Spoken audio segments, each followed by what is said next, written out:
I'm going through rumors, I'm going through lies, I'm going through persecution, I'm going through people making fake pages. Drum roll, please. There is a time for everything and a season for every activity under the heavens. Ecclesiastes 3:1. And in God's timing, I finally did it. I have graduated from cosmetology school after not being licensed my whole time that I've been doing hair, which is going on 6 years, not consecutively, but it will be a year in January. But before, when I retired in 2020, I was a hairstylist of 5 years and I was unlicensed. So why did I decide to go to hair school and why now? Well, that's exactly what we're about to talk about.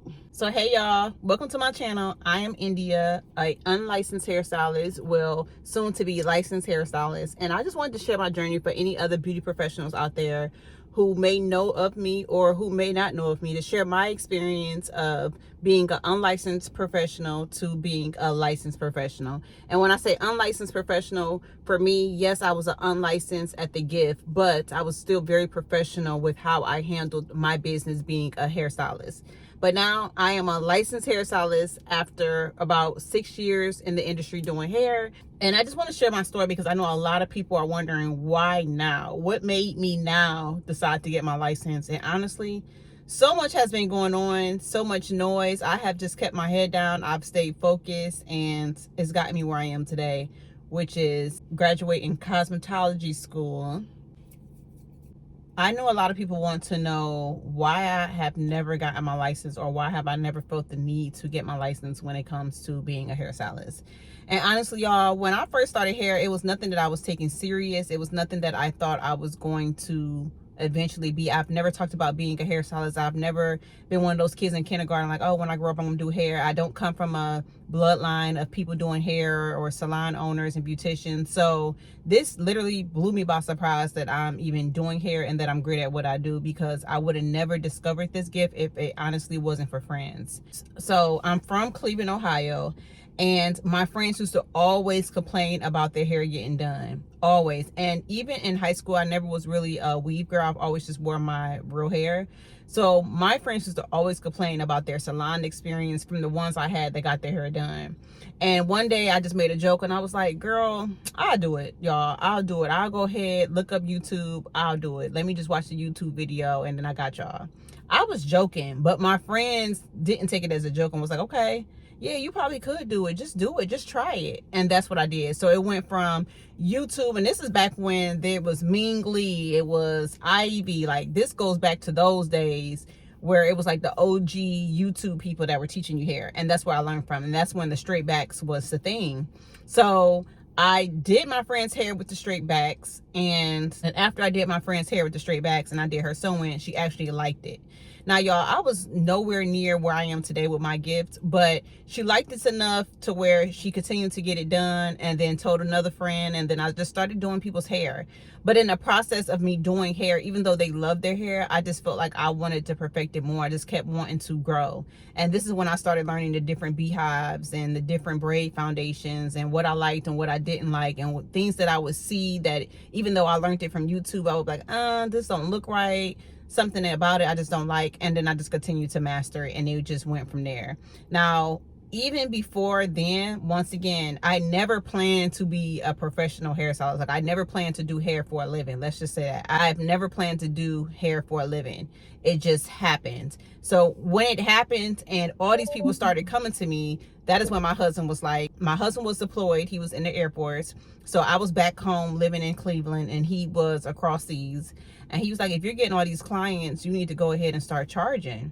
So I started charging. I was doing hair in my mother-in-law's basement, and then I was also doing hair in my grandmother's living room because I was going between both of their houses. And from there, it was just people was letting me do their hair. I was doing it free. And then it went to my husband was like, okay, if you're gonna continue to do this, either charge them or you just don't do it at all. So I end up charging people, and it was like $75, and then it just kept going up. And as it's going up, I'm perfecting my craft. Like, at this point, I'm like, okay, these people are coming back. Well, let me continue to master this. And in the midst of that, I learned my own technique of just trial and error, learning what worked, like I said, learning what foundation I thought was best, learning how to lay the tracks, and then realizing as I'm laying the tracks and sewing, there's a look that I keep getting. And I was like, okay. And I just started paying attention to more and more to every single detail, and I started doing hair. So that is how I started. And from then, I just became big. And so I went from Cleveland, Ohio. I was working at a hair store. I was doing hair, and I also was a go-go dancer slash bartender. So I was doing all different things at once. So as I was working a hair store, I was coloring hair for the hair store and selling it and pitching the hair and helping the ladies with the different textures, the Peruvian. This is when Peruvian used to be a thing. Do y'all remember Peruvian hair? So I was doing that. And then also I was bartending and go-go dancing when I got off at nighttime. That was like during club hours. And then when I got the time in between, I was even doing one of the employees' hair. I used to do her hair on the clock at the hair store. We just felt like it made sense, and she was wearing nail bundles anyway. And then on the weekends, when I had time, when I was off, I was going ahead and I was still doing hair. So it was like a hustle. Once again, still not trying to do hair full time, just doing what I can to make money. But something about me has always been like, anything I do to make money, I'm gonna give it my all. Whether I was working at McDonald's, whether I was working at Taco Bell, telemarketing, I've had many jobs, and I've always gave all my jobs my own. And I've had many jobs where they tried to take me to manager, but I just didn't want the overload of work to go with it. So it kind of like passed. The last job I had the same thing, like trying to take me to a higher position. So I've always had a good work ethic about me. So that's where it started, and I just got bigger. And from Cleveland, Ohio, my husband ended up getting stationed in Hawaii, and then that was like the beginning of not even seeing my potential. And when I moved to Hawaii, that was a whole different way. Like, I came to Hawaii so excited. I posted in their hair group. It was this page called Hawaii Hair Weaves, and I joined that group. I had put a flyer up, all the work that I had did for the portfolio I had built from just the people I was doing at home. Did a special for $125 and was like, I'm new to the island. It was good. And as I started just building and getting bigger, there were other young ladies who were on the island. Now, y'all gotta remember, our island is small. It's nothing like living in Texas and living in other places. So there were already young ladies who were established inside of the hair community in Hawaii. And once I guess once these ladies felt like I was outshining them, it became a lot. It was just chaos, lies, their clients trying to belittle me, the stylist. It just became a lot. And if you followed me in that era, then you already know, without me having to say too much, the hell that I went through literally when it came to being a hairstylist in Hawaii. Now, I used to always have people talk about they would call the state, but I never had the state come to my home. I had a lot of people talk about reporting me, but I've never had the state encounter, which I thank God for and his protection. And I did that the whole time, and I just became this big person on the island. People loved me regardless of those who did not like me. Like, I was still doing great work. I was booked and busy, and that was that. Then we moved to Houston in 2017. I continued to do hair. I found a suite, and I was doing hair. I had a whole situation with that. Had someone that ended up, that's a whole nother story. I was still doing hair, booked and busy. And that sale, y'all, changed everything when it came to me being a hairstylist. I ended up retiring in 2020 after my 60-day hair sale that I did. And during this sale, I don't even know why I did it, y'all, because I was booked and busy. And I know why I did it. I did it because I really wanted to be able to service people who could not afford my price. And at that time, I was $300 for a sew-in. And I was like, let me do a sale for the people that want to be able to sit in my chair that can't afford my price. But that sale just brought me people who were problematic, smelled like weed, just wanting to fight, just a lot. And it was not the clientele that I was used to. And it was so bad. Not only was it so bad, I had to deal with it for 60 days. I don't know why I made that sale 60 days. But I went from $300 installs to a sale for $150. It was either $150 or $125. After that 60 days, during that whole time of just going through hell, I knew that when that 60 days was up, I was gone, I was done, I was burnt out, and I was over it. And that's exactly what I did. I positioned myself to exit the chair. And I was very quiet about it. I would tell clients here and there as they were in my chair, like, yeah, girl, I'm thinking I'm about to leave, etc.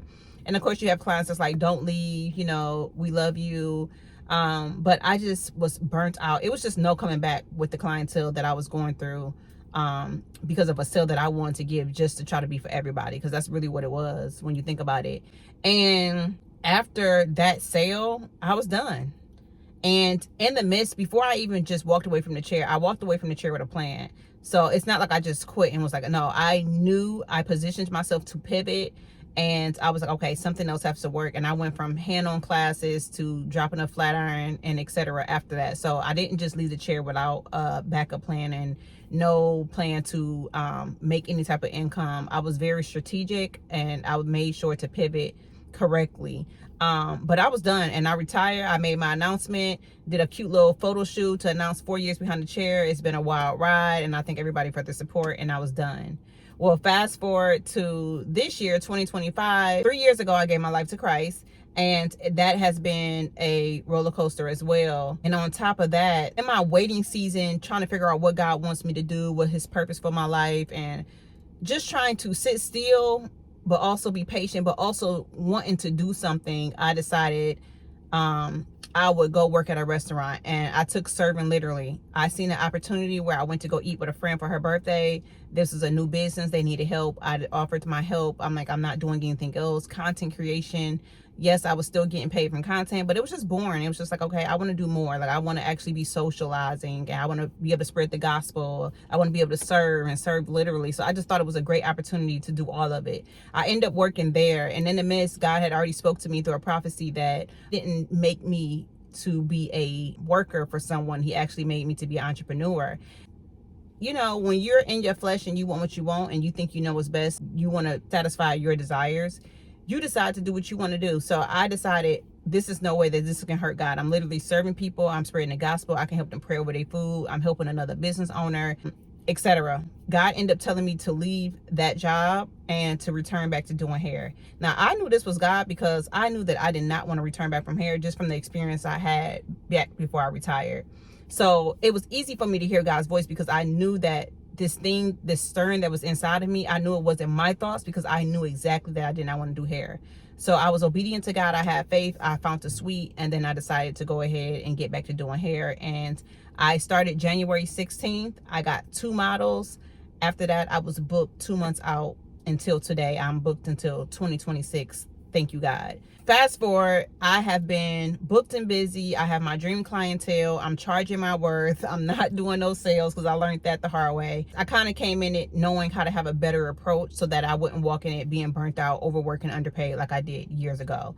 I can honestly say I am not the stylist that I was 5 years ago. I am today. And not like in a way where I was just a nasty attitude stylist, but there were things of my character. Even though I was a very sweet person and I loved doing hair, there were still some things that need to be changed to make me who I am today behind a chair, and to be able to do the ministry work and just serve the way that I'm doing now in excellence. So here we are. I'm back behind the chair. January 16th, it'll make a year that I've been back behind a chair since God told me to return. So I never got a license because I just feel like I was already good at what I was doing. It was like, why fix what's not broken? Why go the extra mile, all the hours, pay all the money if I'm already good at what I do and I'm booked? And that was honestly why I've never gotten a license. I've done it for so long. I've never had a problem with state. I've never had a problem with fines. I've never had a problem with anything other than just being a successful hairstylist. So for me, it was just like the only thing that was keeping me different from most is that I didn't have a license. But for me, it didn't matter because I just feel like I had the clientele. They love my work. They continue to come back. I showed the results. I had the transformations, and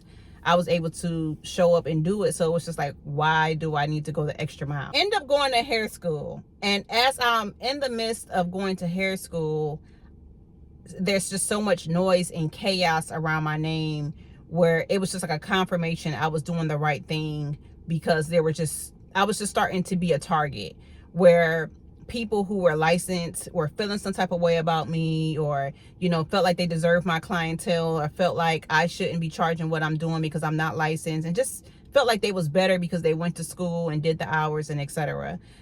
In the midst literally of me doing school, guys, I'm going through rumors, I'm going through lies, I'm going through persecution, I'm going through people making fake pages, people trying to throw shots with the ammo that I gave them. Like, I'm going through a lot, and I'm like, what is happening? And it just came to a point where I was just like, okay, pay attention to the timing and pay attention to where you are being attacked the most, because more than likely that's where God is trying to use you, and that is a purpose that you have. There's a purpose behind this. And I had to realize I just came back in the game January 16th of this year. Why is everybody talking about my prices and me as a stylist? Like, there has to be something that the enemy is threatened by to have all this noise around me, and yet I'm still booked and busy. My clients love me. There's no bad reviews about me. And a few times I've had to stick up for myself. I felt like the old me, I'm so used to always defending myself. I definitely had some times where I had to address some things to let them know, like, this is not that. This is the receipts. I don't move like that because I'm a woman of integrity. I'm a woman of character, and I like to operate in excellence. I have no problem with being held accountable for things that I'm doing wrong, or apologizing, or being able to admit when I do wrong.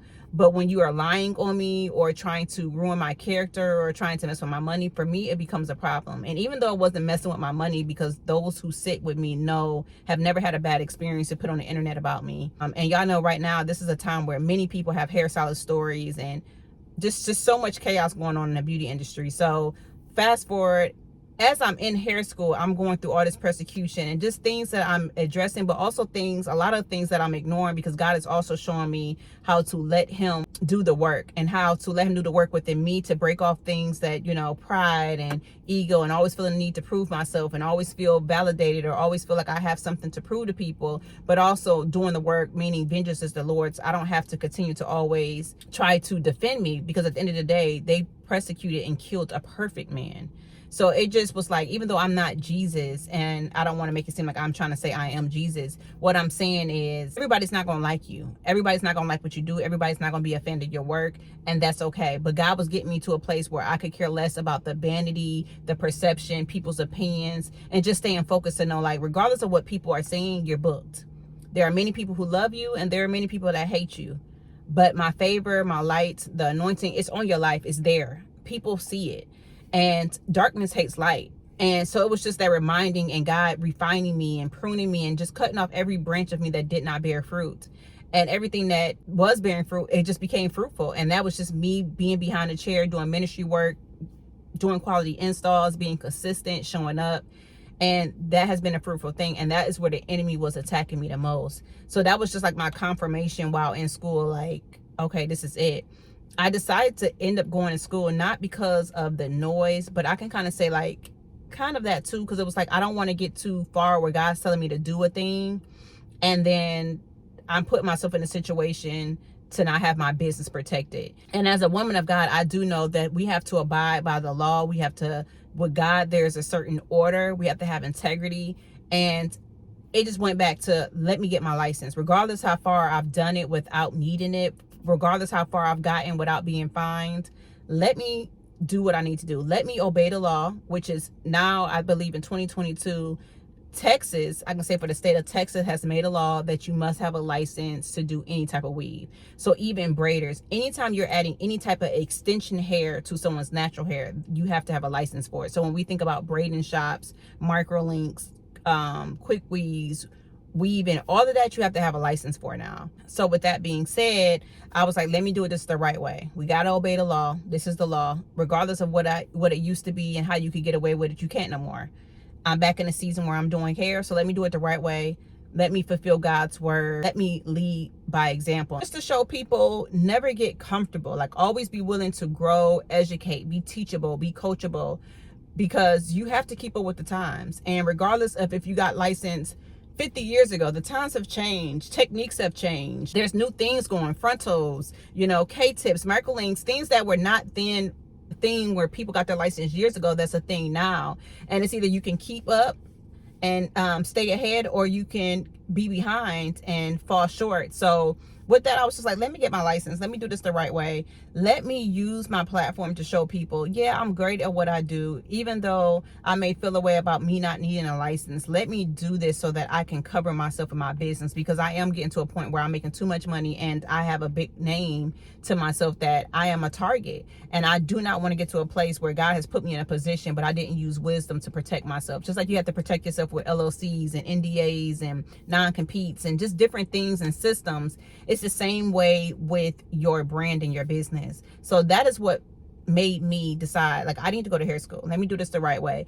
And I also started to feel like I wanted to teach. So with me having my license, I can also be an instructor as well, as far as teaching other people. So it opened the door not only for the credentials for my clients to see that I'm a stylist that continues to want the best, so I'm going to do what it takes to invest in myself for them, but also the door to be an instructor, the door to cover my business basis if someone was to try to sue me and etc. The doors that I don't have to worry about the noise and who's saying, you know, they're going to call the state board and who's talking, because regardless, I am covered and my business is protected. And I was so happy that I went to school, and I was happy that I kept it quiet. And I kept it quiet because I didn't want people to feel like I was doing it for the validation of others. There were many times I could have posted like I'm in school, but I just want to let God work on me, where I feel like I didn't need to prove myself, because I felt like if I posted me saying, oh, I'm in school now and I'm going to school, I was going to be once again trying to prove myself for others. So it was just like, you hear the noise, you see the rumors, you see the lies, the fake pages and etc. Keep your head down, and in the midst of the noise, like, stay focused, keep tunnel vision. Stay with your eye on God's word and just do what you need to do for you. Nobody else. Do what you need to do for you. And that's what I did. In the midst, so much going on. My friend is calling me. She's crying. She's uplifting me in prayer. And I'm just like telling her, like, I have let it go. It's in God's hand. Nothing that these people are talking about is true. Some of this stuff is stuff that I've already exposed about myself. This is just, you know, it was just the enemy. It was just people working for the enemy doing his work. And I'm so happy that I did go to school, because now it's like, what's next? And this is also just going to open the door, I feel like, for people to see. It was never really about me having my license, because even in the midst of, I'm still not licensed yet, which I'll get to, but even in the midst of me getting my license, I've seen just people trying to discredit, like, oh, you know, just different comments as if like I didn't go to hair school or I may be lying and etc. And I've said this from the beginning. I don't feel like it was never about me not being licensed. It was just about me being a light, me having a gift that people felt like they should have my clientele. They should be making the money I'm making. They've been in the game longer, or feeling like I do hair better than her, so how does she get to charge more than me? It's more like a jealousy thing that I see a lot in the beauty industry, where you have your OGs and just people who've been doing it longer who feel away or feel like this is their thing and you new to the game. I've been here. And it's kind of like a catty thing, but it was never really about my license, you know, honestly. And I still feel the same way about, just because you have a license doesn't mean you're great at what you do. I still stand on that. I've been saying that since 2016. Literally was going through my timeline. I'm like, wow, I've been saying this. Like, I've never changed anything about myself. I've always just been bold, and I've always just spoke my mind. But I do believe that just because you go to hair school does not mean you're great at what you do. And the gift, you either have it or you don't. Everybody don't have to go to vocal lessons to know how to sing. You know, it's just a gift, and it's a gift from God. And I realized that a lot of people will see your potential before you do. And when people see your potential before you do, you become a threat. And I've seen it even in Hawaii. Like, I didn't think I would be where I am today, but there are people that I know for a fact seen that I would be here before I am today. And that's when I became a threat. That's when I became a target. But I pushed on, I stayed steadfast, and I just continue to run the race. And I won't even say race, because I'm not in a race with people in competition, which is why I don't compare my prices to what other people are doing or try to base my stuff what everybody else is doing. I just focus on India, what I can do better, what I can invest in to learn, what I can do, like, to just continue to grow and better myself as a person. That's mentally, physically, and spiritually. I like the fact that I kept quiet. Nobody got to know. Nobody got to try to be funny or move funny or come up to the school, or just, I just like that I kept it quiet and nobody knew, because it was just like, yeah, I didn't have no points to prove, because I could have been said it. So I like that I kept it quiet. And honestly, I would tell people to this day, like, if you have something going on or something that you're doing, keep it quiet. People will know when you announce it, when it's done, when it's finished. But prematurely speaking on certain things, you kind of give access to the enemy to prey on you. Not pray for you with the A, but pray on you with the E, P-R-E-Y. So you want to use wisdom when it comes to maturely speaking before it's time, because there are people who would interrupt or try to delay. You can't stop God's will and what he has for somebody's life, but you can delay it, and you can cause unnecessary storms and create that if you're not using wisdom. Before you try to prove yourself to people, do it for you. You'll know that you're doing it for you when you don't feel the need to announce it, and you're waiting until it's done and it's finished to be like, this is what it is, you know, and you just pop out. Because I feel like sometimes on social media, we want to tell everybody everything. We want to be so relatable. We want people to go through the journey with everything. Everything ain't for everybody, and everybody's not happy for you. So that is what I'm learning. Like, I like the fact that I'm less accessible. I'm still impactful. I still help people where it brings value and education, but also I don't overshare anymore. I'm not trying to be your favorite influencer from oversharing and for you to feel good about yourself because you see that somebody else is going through the same struggle or thing as you. Like, I'm just over it, been there, done that. I'm growing, and I'm just realizing, like, it's just not me no more. I don't want to share things that I don't want to share.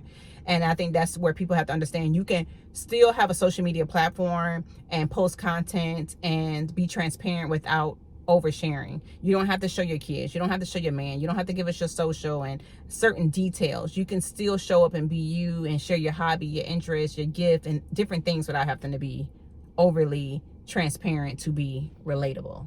How do I feel about being licensed? I don't know. So I'm not licensed yet. I took the written, and you have to take the practical. So the written I took, I failed it the first time, and it wasn't my fault, honestly. It was more that the curriculum I learned at the hair school did not cover the information that was on the test. So I was completely just thrown off guard, where I'm like, I haven't even seen this in the books or anything that I've read or anything that I've learned.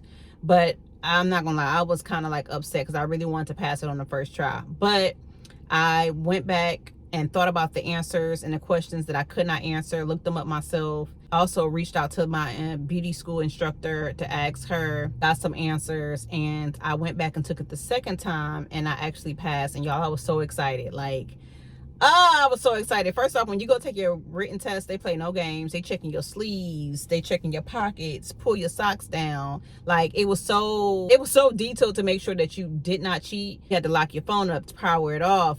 But y'all, I was so happy. I could have screamed when I found out that pass went across the screen. I was so happy. I was like, ah! I'm not gonna lie. I was like, thank you, Jesus. I was crying. I was praising the Lord. I was super happy because it was just like, oh my gosh, I did it, y'all. Like, I did it. I did it. I did it. Like, I was super happy. Like, I just could not believe that I did it. It was just like, what? Like, huh? So now I have one more test to take, which is the practical. I have the practical, and that's the part basically you just showing you know how to cornroll, you know how to braid, you know how to do hair, you know how to do all the things that you need to prove that you know how to do physically. So I have that part under the bag, which I thought. But it's more than just labeling these bags, bringing in a pre-sanitized kit and disinfected kit. It's a lot more to it. I'll tell y'all my beauty experience as far as school in another video. But yeah, if I pass the practical test, I will be a licensed professional. You can hate me now, but I won't stop now. Oh, I think that's a secular song. Ooh, forgive me, Lord. That is the update. I finally went to cosmetology school. I graduated cosmetology school. I passed my written exam the second time, not the first time, but the second time. And now I still have my practical to take, which I'm telling myself I'm passing on the first time. I'm receiving it in Jesus' name, okay? To be honest, y'all, I've had so many mixed feelings about the time that's coming up to say I'm about to get my license, because part of me want to be like, what was said? What y'all gonna say now? But another part is like, okay, you still have to have humility. You still want to be impactful. You still want to give people grace. And regardless of the chaos, the noise, the rumors, and the lies, you did it. But let's not focus on the past. Let's not give too much attention to something that's not of God. And when I say things that's not of God, the gossip, the noise, the negativity, let's lead with peace, love, kindness, and all the fruits of the spirit. So if you're watching this and you are a beauty professional who is unlicensed, there's a time and season for everything. And most of the time, people want you to do things on their timing. My time when I was doing hair, it just wasn't that time for me to get my license.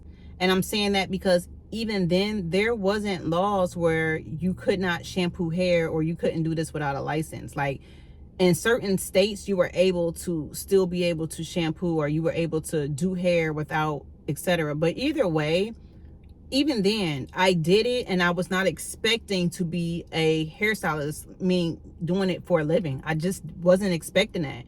But I realized people wanted me to get my license on their timing. People want you to live by their standards, their opinions, and what they want you to do. And even though it doesn't affect them, because even me being unlicensed did not affect the licensed professional. Because I can say, as someone who's booked and busy and my clients love me, I'm not worried about what the next beauty professional is doing. I'm not worried about your pricings, how you do your business, none of it.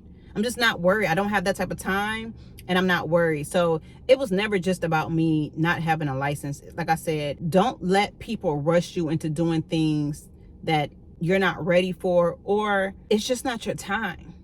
It's okay. Take your time. Use wisdom. Be smart with your choices. Don't just do things on social media that are highlighted that look like they're just so cool to do and the thing again without using wisdom. Use wisdom. Use what you have until you can get the things that you can get. Sometimes we are creating our own storms, going into debt and doing things that we weren't supposed to do because it wasn't our time. Allow God to lead you and guide you in all ways, which he says in his word that he would do. So this was the timing for me to get my license. This is the timing that whatever God has for me, this was the timing. This is something God had already predestined. This is a time that God already knew was coming. And this is God's will. I did it on God's timing and not man's timing. And that's all that matters. So regardless of people feeling like, oh, what made you change your mind? Oh, now you want to be licensed. Oh, you finally folded. People once again have made me getting a license about them. And it's not about them. It's about doing what I had to do for me and having integrity, character, and understand that there's order even with being a child of God. That's it. That's all. So you can take it how you want. People can feel like they bullied me. People can feel like they made me. People can feel like their opinions got to me and what they were saying got to me. I don't care.